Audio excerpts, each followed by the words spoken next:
Ishita Goyal, and very warm welcome to all of you on behalf of IKKM team. We were waiting for this opportunity to meet all of you, and this is our inaugural session of K Cafe. K Cafe is a platform where we want KM practitioners to come together to share their experiences, their learning.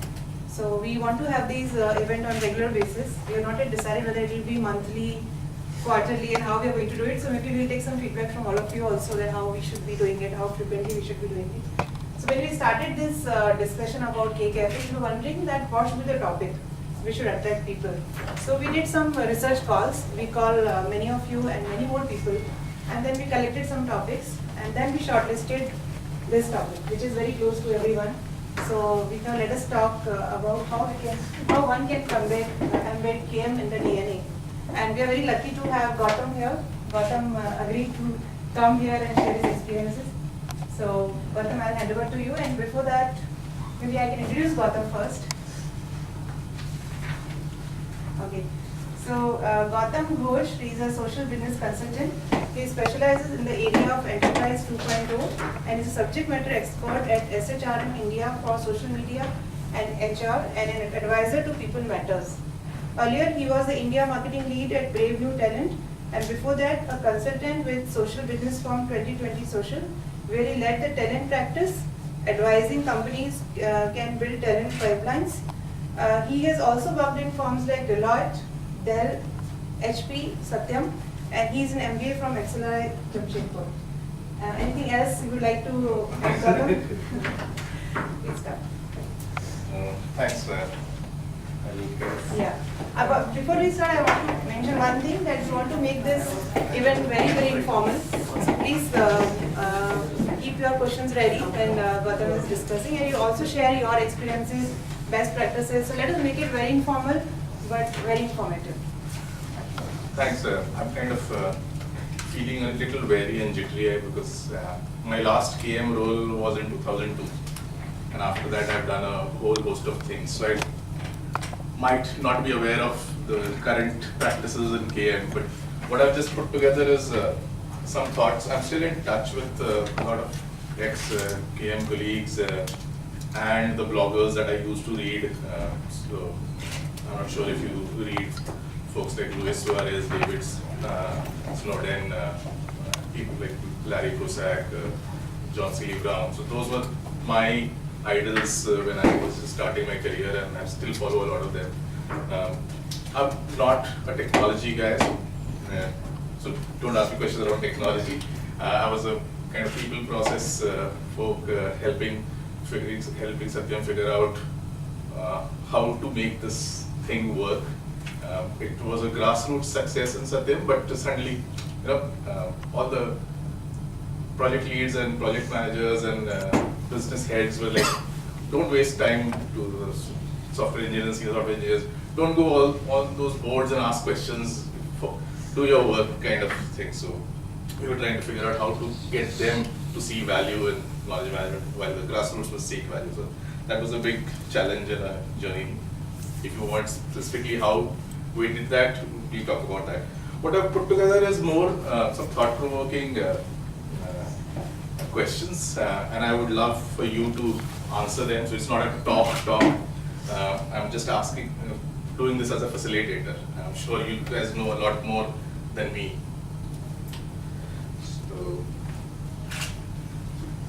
So just a pitch for my blog, GautamBlog.com. I write about social media, how organizations are becoming social businesses, what the role people play in that. And if you are active on Twitter, I respond fastest on Twitter, so you can reach out to me at Gautam Ghosh. I'm a retained consultant with India's largest social media agency, Social Wavelength, and we offer HR and marketing social media services to organizations. So sales spiel over. So what are the big questions that KM professionals need to think about, or you as KM professionals think?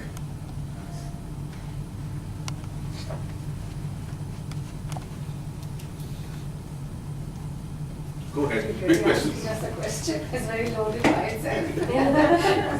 We are all either ex or current KM professionals, so I think this is a safe environment to articulate those questions. I think which is the biggest one. Okay, top 2, 3. I would say generally, KM professionals think, how do we make KM as part of day-to-day activities? Okay. Any other?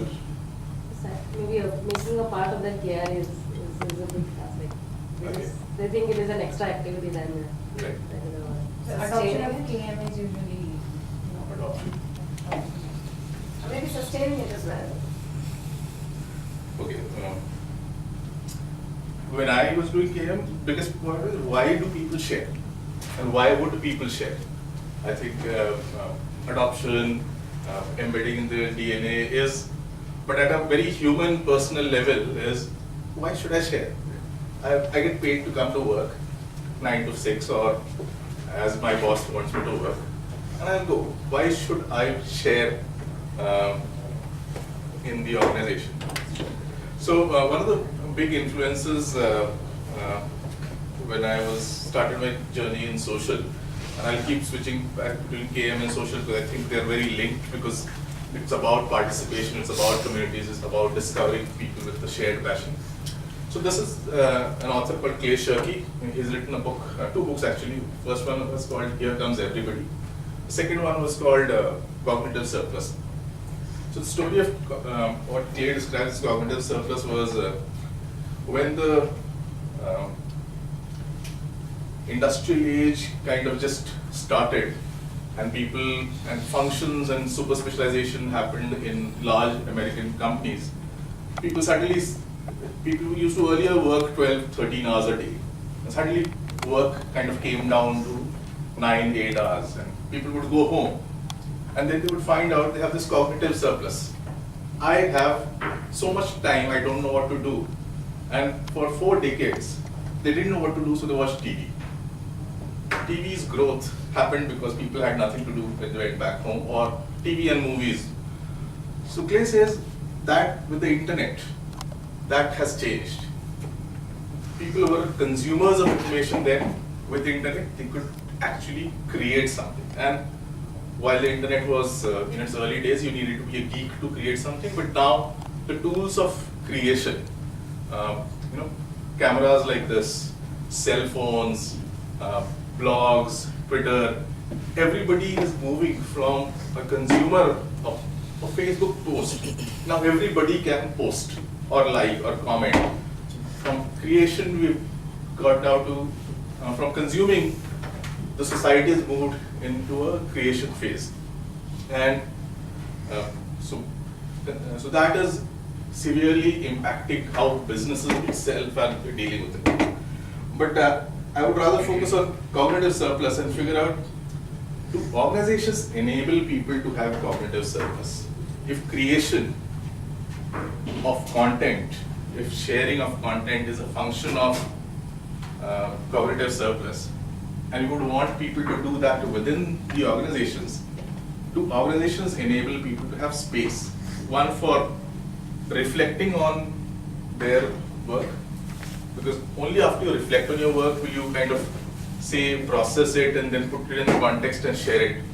But if I only have to work 8 to 10 hours a day, and then my big worry is get out before I get stuck in traffic, and then I get back home, then I don't have the space in my mind to contribute back. So I think that is a big challenge for us KM professionals, and indeed knowledge sharing in any way, self-learning also, to happen. So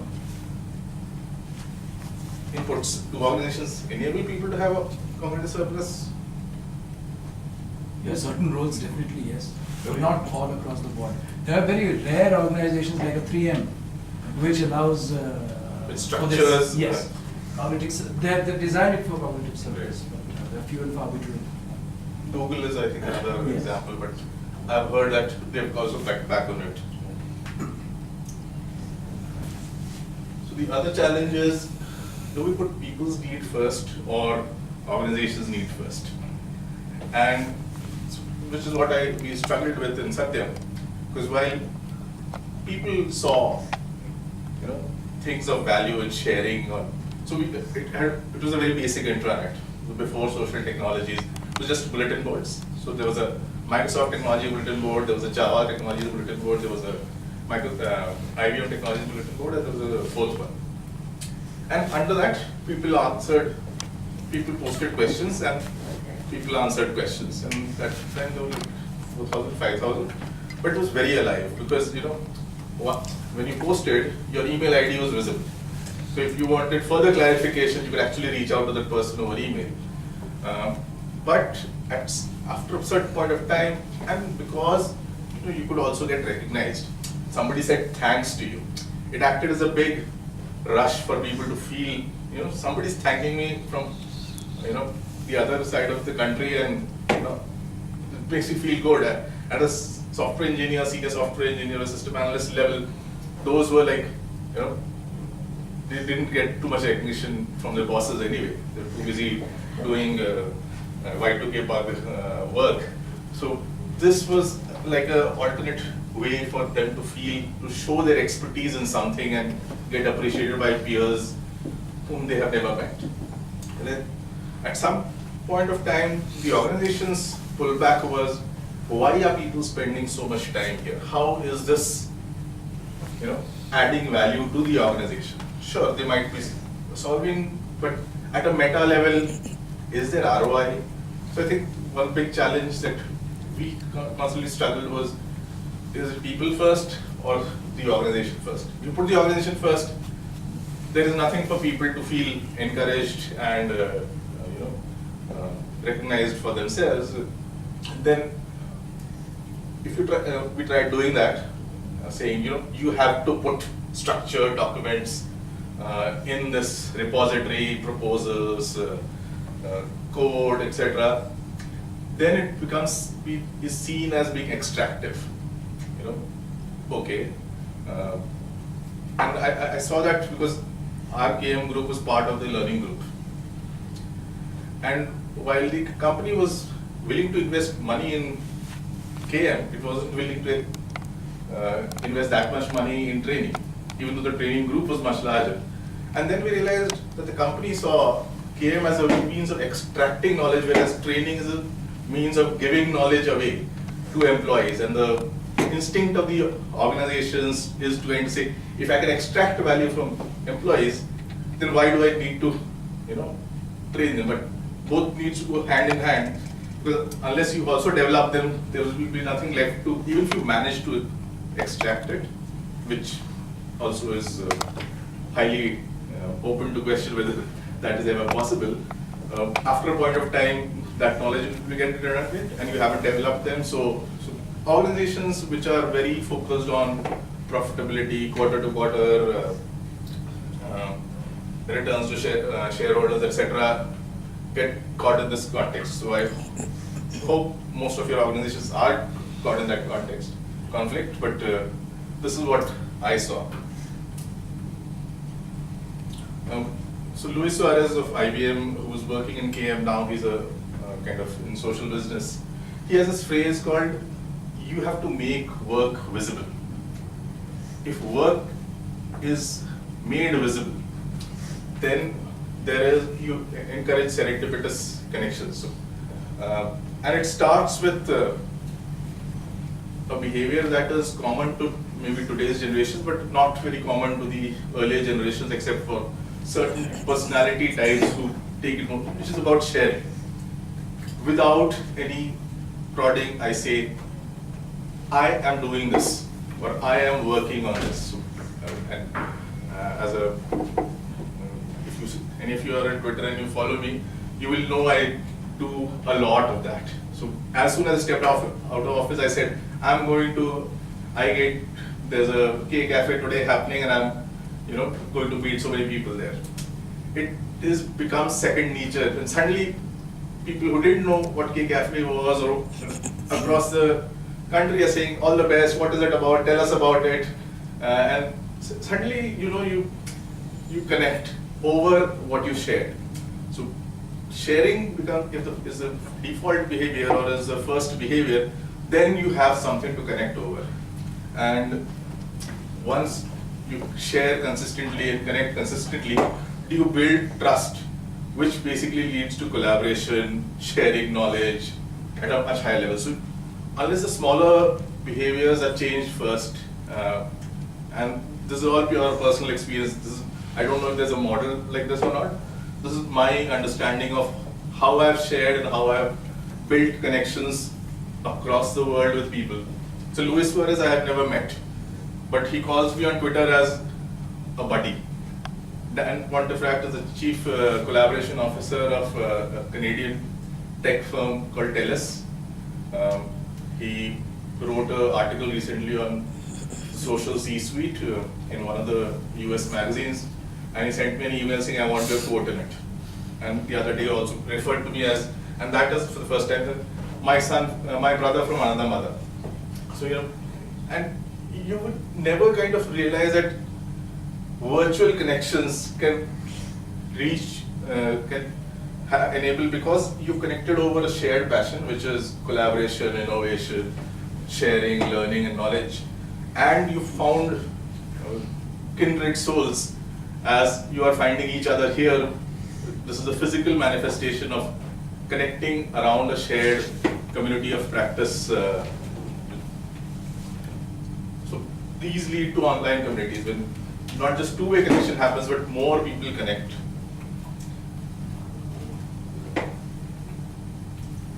And typically, one of the first things that my boss in Satyam told me was, hey, Wipro and Infosys are more known for their KM initiatives than we are.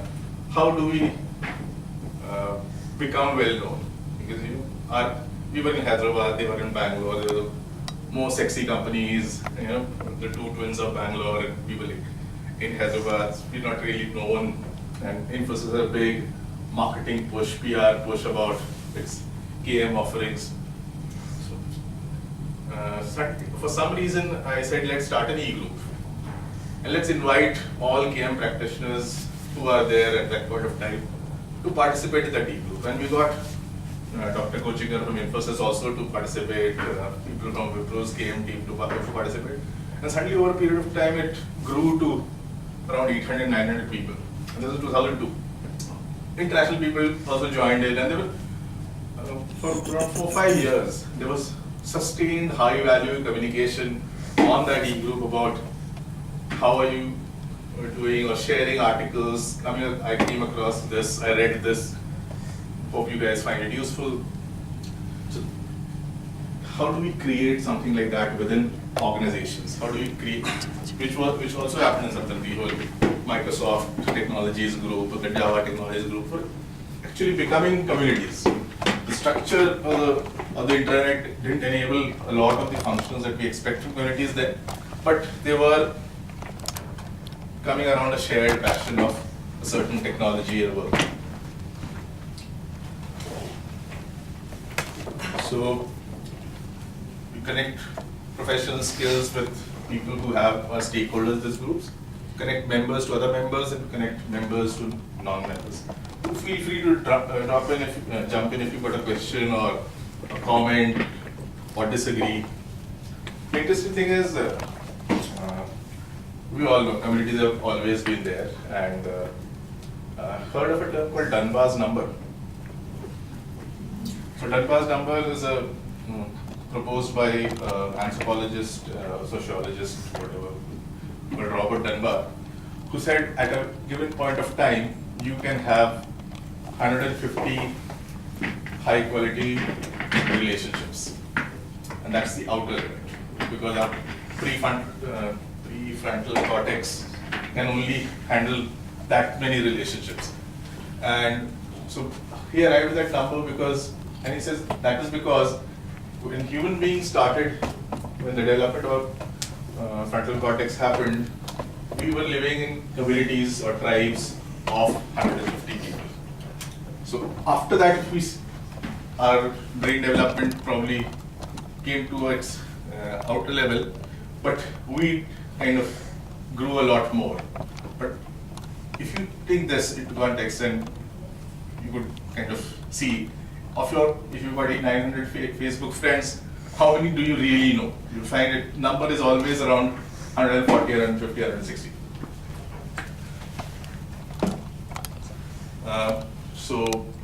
The power law holds true in communities, holds true in participation. There are big contributors and there are smaller contributors, and I'll talk about it in the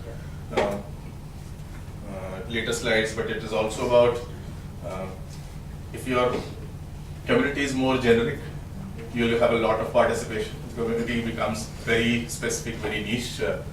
You might, what the internet enables, and this is externally, you might have to kind of see how you enable it internally, is that at any given point of time you can discover a vast majority of people. So one of the most intriguing thing I discovered was people who knit quilts.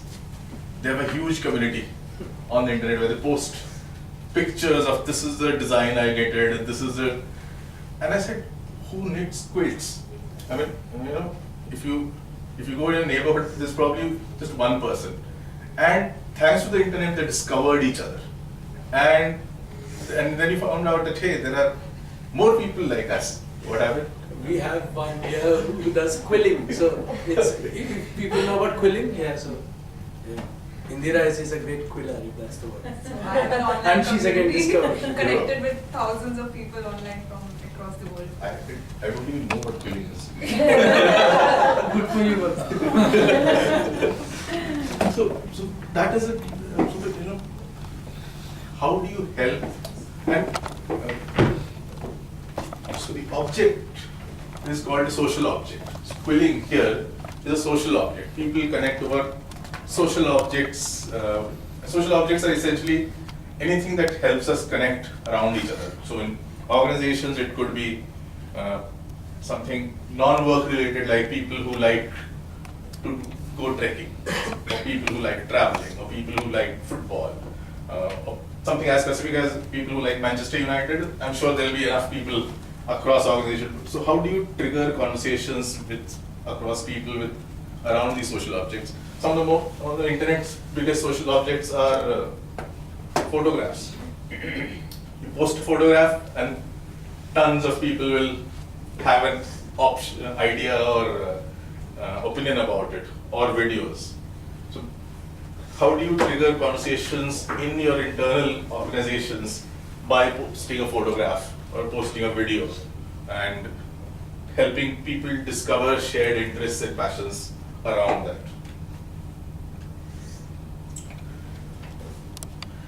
So if you are building a community, what is the social object of that community? Essentially, we kind of, when we consult with external clients who are trying to build external communities, client is always wanting to say, hey, let's build a community around my brand. And I said, except for, say, Harley Davidson or Nike or Apple, our people are not passionate about brands. I mean, you won't see anybody getting passionate about surf or Rin Ultra or because brands are not that big in our passion set. People, yes, so there are exceptions, which, as I said, Apple, Harley Davidson, etc. But if you want to go create a community around your brand, take the and Castrol, a friend is the digital marketing person at Castrol, has done this very well around saying, okay,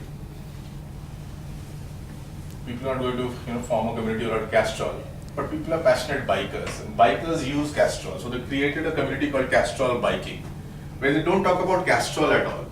They only talk about biking, and they've got, of course, got John Abraham as a brand ambassador, so triggering conversations around biking and organizing biking tours and organizing bikers to meet John Abraham and check out his bikes at home. So it all started with that community of saying, if I have a product, if I have a service, what does this impact on a person's, who's the customer, and therefore what passion does the customer have? So if you look at your employees as internal customers, your business leaders as internal customers, what are the things they are passionate about? And I think what you need internally is also about mostly learning.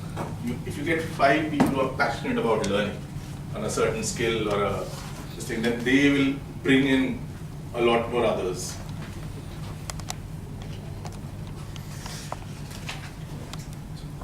Most of, and it's also about design. And I think that I'm not sure how KM systems are currently, but at that point of time, they didn't inspire people to go there and, spend time there. They didn't feel like, okay, I'm here, let me hang around a little bit, let me click some more, find out more.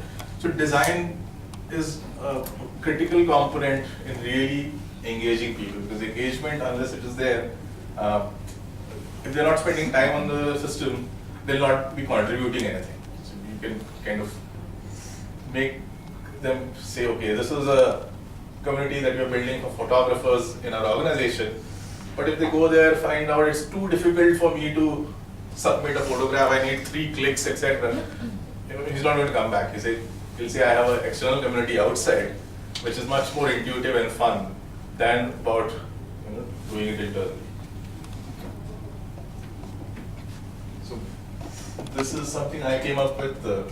Each website, each site, or either on an intranet or is a latent community. But corporate websites are normally here.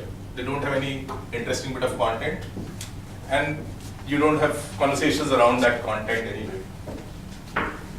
High content, low community, typically, a Wikipedia page. While there's community in the background who are editors and contributors, you go there because of the content. You don't go there to socialize around it. Low content, high community is typically something like Facebook. Everybody's giving their own, everybody's creating content because they are networked and as a community themselves. There is no, Facebook doesn't post stuff very regularly, or even if it does, most people don't see it. Basically, privacy policies are what people check out anyway. High content, high community, I haven't come across too much around it, but typically some organizations create content which is, and names are not coming, but a good example is a firm called HubSpot in the US, which basically markets social media solutions to small and medium enterprises. Every blog post has huge amount of comments and discussion around it. So one is they're posting out high quality content which is not available anywhere in the web, and they're engaging with all the customers or prospects who are coming out there. So depends on your needs. So you could go the Facebook way and say, our people are out there, they'll create content. But what is the trigger for that content? Maybe some principled design will have to go there. Or say, we'll give some great content which will encourage, or which will actually evoke people to connect and around that content itself. And that content will also be photographs. When I say content, it's not text. With photographs, videos, images. And of course, you want to facilitate certain kind of behaviors, discourage other kind of behaviors.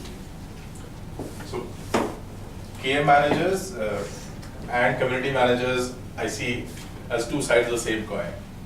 So, there are job descriptions now for community managers, internally as well as externally. And I think knowledge, for example, Luis Suarez says, I don't use KM as a phrase internally in IBM anymore. He says, I prefer to call it knowledge facilitation, because you cannot really ever manage knowledge. You can only facilitate people sharing with each other. Each member of the community can act as a facilitator, but there are some 7 types of roles we kind of take up. Most people fall into lurkers. They go out there because there's content which they use, and piece of code that they can reuse, document that they can rework and send out to a client. There's somebody who's out there for learning, and that is, I think, a big part of the grassroots that you can mobilize around. So if there are a lot of learners, how do you give them incentive to come and they'll want content? The connector is a person who connects people to other people or people to content. Think, hey, you're looking for this is here. You're looking for a person like that, he's there. So he's a personal yellow pages guy. There's a moderator, of course, to kind of either provoke a discussion, or if the discussion is getting out of hand, to kind of tell everybody the rules of the game. Not too much internally, because internally everybody's nobody's anonymous, so people behave on internal community anyway. Organizer is a person who kind of says, okay, this discussion is now going into this territory, so go ahead, take it more to that other communities. That's where I was saying, okay, we've seen more discussions of this nature, and we should create a new community around there. Teacher is somebody who's out there proving himself as a guru. Hey, I'm seen as a guru, I come there also to kind of get the virtual recognition, feel good about themselves. And the super user is actually I think, the KM team, whose role it is to create this engagement overall. So if you see any other roles, also tell me.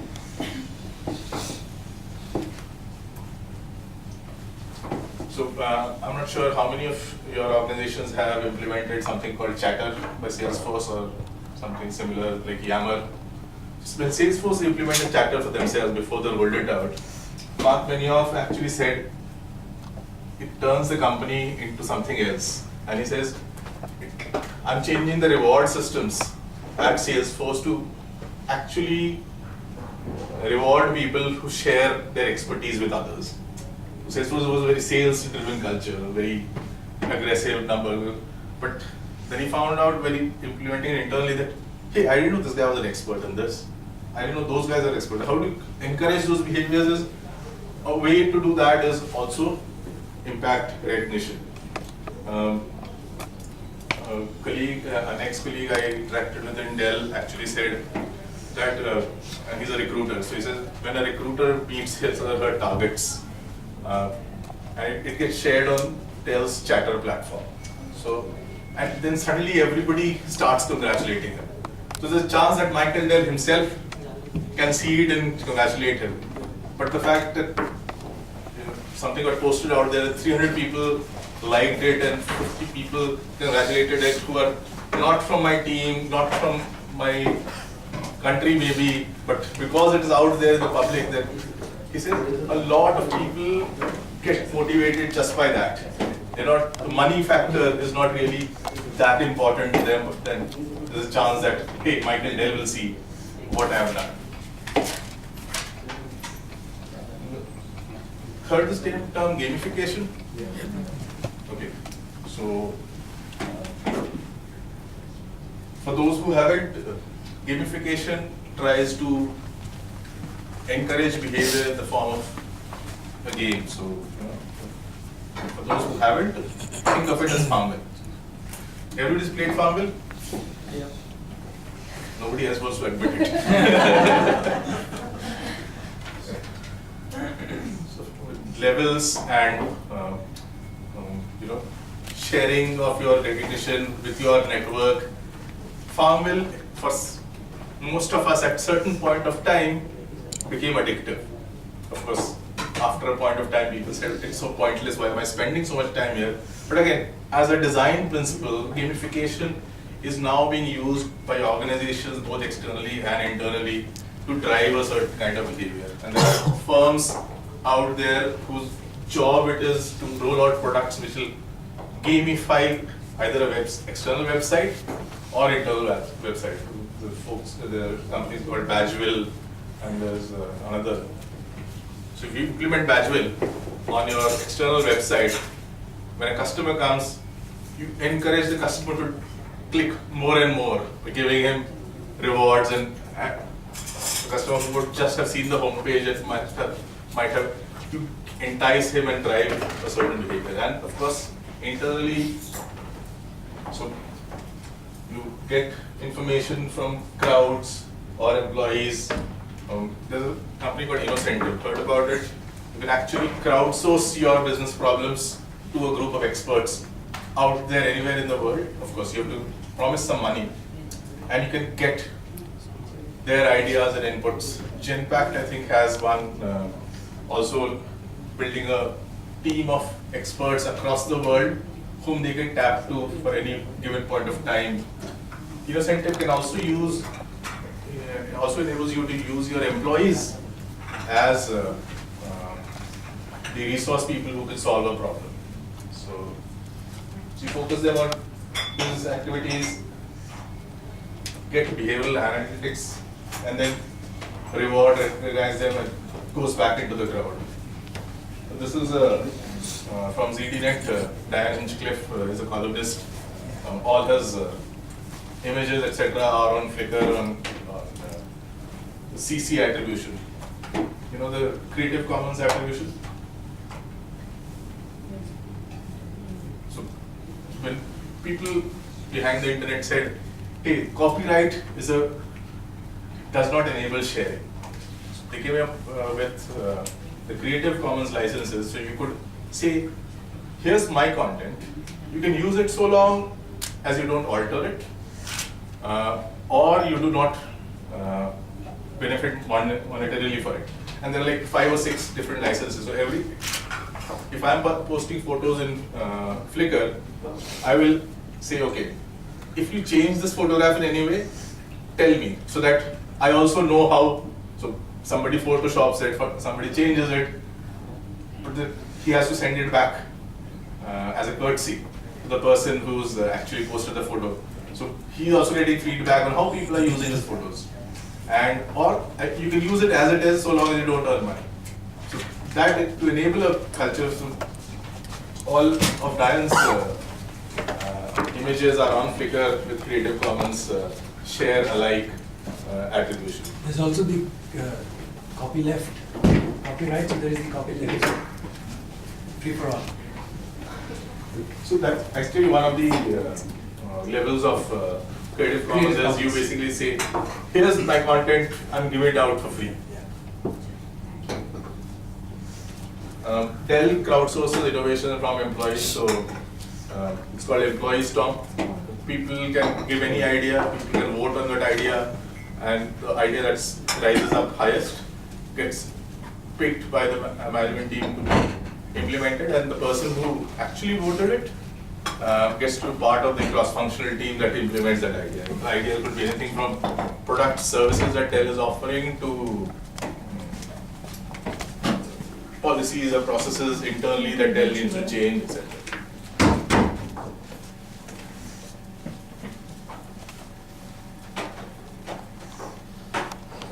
Another example of Dell is specific to social media is Dell enables its employees to talk on behalf of Dell on social media.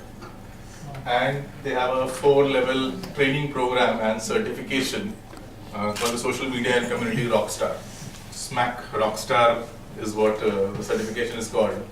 So do's and don'ts, what you should reply if your friend asks, should I buy the new Dell laptop? Should you say yes or no? If you do say yes, because it's out there in the public, your other friends are also seeing that conversation. How do you say it, tone of voice, etc. All is kind of laid out by Dell. And why never to lie that you're a Dell employee, or to always kind of say you're a Dell employee before offering information online, etc. So they have come up with that. And I think even Intel has something similar, but I think Dell has rolled it out to a lot more. Not 6,000 anymore, I think now close to 9,000. Also in India, so not just in the US. So kind of wrapping it all up, I think the big challenge is whether people lack this cognitive surplus in the workplace to actually make their work visible. I had a point to make there. Sure. That it is also understood, right or wrong, one does not know, in organizations that not everybody will benefit from having cognitive surplus. That there are certain, especially typically the bottom of the pyramid, they don't really need cognitive surplus because that will only take them astray. And hence organizations are very careful in devising the surplus. For instance, our organization, we have an innovation team, and their job is to identify the people who need cognitive surplus. So one of their roles is that. So people are catching on to this. But if the other counterpoint is, if these guys have problems, who do they reach out to? Right. If their team members can't resolve, I'm not talking about problems in the personal problems kind of way, but I'm just saying, if they hit a work problem, where do they reach out? And it's not suddenly you kind of looking around, all your teammates don't know the answer to that problem, right? And cognitive surplus, even for a little amount, to say, hey, and somebody from Capgemini here? Okay, or somebody in the list maybe. So Capgemini has Yammer internally, and one of the ways they're leveraging Yammer is to tell employees, if you get stuck somewhere in your work, post a question on Yammer, and somebody from around the world will respond. So, Capgemini consultant pitching for a project and suddenly sees, hey, nobody in my country has ever pitched for a XYZ transformation project in ABC industry. So he posts that query on Yammer, and from around the world, somebody from Puerto Rico has replied, somebody from Australia has replied, somebody from Singapore has replied, and there are 3 proposals for that industry that Capgemini has done out there, visible to everybody else. So next time somebody needs it, first goes searches, doesn't find it, posts. And that as a way to really position, and it doesn't take time to create, you're not really actually making a big document. Right. You're just posting a query, like a Facebook status update, and somebody is replying. It works in organizations that have a critical mass and all employees have access to it. So, and they've positioned it with a purpose. So Yammer can, if it's not positioned with a purpose, it becomes pointless after a point of time. But from the leadership level, it's kind of said that this is the Q&A site. So if you want to resolve a question, post it here. And it could be something very technical, very business oriented, sales oriented. Somebody will see it and reply to it. It works very well here too, by the way. Okay. We have something called knowledge ambassadors, Okay. primarily used for sales, so getting hold of collabs, getting hold of proposal sections, getting hold of experts in weird kind of areas, right? The common ones are anyway everyone knows, but the rarer ones people don't know. So it is being used fairly effectively. So that's a tool or no? It's just a mail which replicates on the SharePoint. Okay. So it's like a mail-in database of a Lotus Notes, but primarily held on the exchange. There's the challenge, the 1990 rule. 1% create, 9% comment, and curate 90%. You know. So if you're 90% consume. So while we are moving from society of consumers to creators, if you go see your Facebook, out of the 400, 500 friends you have, only around a handful will be posting regularly. Most of the others will be liking or commenting on it, and a lot of people might not be visiting Facebook very regularly too. So that is a challenge in any engagement system. So how do you design it so that it drives more traffic, it drives more usage? And also there are some thoughts around in enterprises, if you design it well, it meets people's needs, like the Capgemini system or something, then the contribution levels will move to 15 something. And that, of course, our organizations always focus on executions. When a person is executing, again, cognitive surplus doesn't find really the time to, even after execution, to reflect on it. And even if I'm so inclined to post on the KL system, because if I did a project and I learned something out of that project, what is the, as soon as I finish a project, I go on to another project. So I haven't got time to synthesize my learnings, reflect on it, and then post it. In some organizations, there's a project review process by way of quality. What my experiences were, it becomes a ritual. There's no real, time taken out by the team to synthesize what they all learned, what challenges they faced. And also the fact is most of the learning and knowledge comes from challenges and failures, and organizations are not really designed to look at people very favorably who admit failures. Also, most employees think that they also kind of are wary of, should I put this, this was a challenge, what if somebody discovers it later, it will. So that is again a big challenge most organizations fail. Fear of failure getting in the way. Information silos, I put email because it's very default. If I know 5 experts, I can ask them a question, they can reply to me, but that enables only me to benefit and not the conversation to be open to the public, even when there's no reason for that conversation to be secret in some ways. As somebody says, email is where collaboration goes to die.